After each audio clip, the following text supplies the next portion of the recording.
What's up mga mare?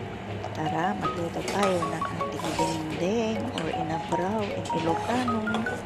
Ito ay ang sari-sari o halo-halong gulay. Ayan, ang ating kamote, kamatis, ampalaya. Ayan, lagyan lang po natin ng asin na panimpla dahil wala tayong bagoong. Ayan, pwede po. Ito ay dinding. Ayan, ang ating okra. Ayan. Extra rice tayo nito guys. Simple. Oops.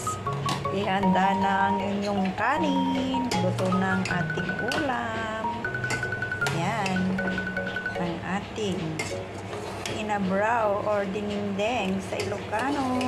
At inabraw yung halo-halong gulay. Yan, kain na po. Napapa-extra rice time ito.